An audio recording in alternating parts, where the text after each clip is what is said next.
গভীর সবুজ জঙ্গলে থাকতো এক লোভী বানর আর এক শান্ত কচ্ছপ। আমি সবসময় শর্টকাট খুঁজি, ধৈর্য ধরলে জয় নিশ্চিত। কিন্তু একদিন এমন কিছু হলো যা পুরো জঙ্গলকে চমকে দেবে। এটা অবিশ্বাস্য, পুরো জঙ্গল অবাক হয়ে গেছে। আমি তো গাছে উঠতে পারি, আম আমারই হবে। চলো একসাথে যাই। আমি একা গেছি। এই বানর দাদা,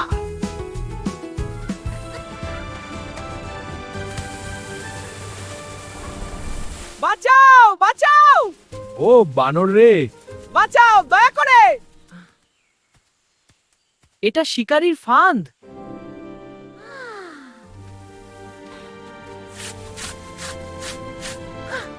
বন্ধু, আমি ভুল করেছি। লোভ করলে এমনই হয়। একসাথে চললে বিপদও সহজ হয়।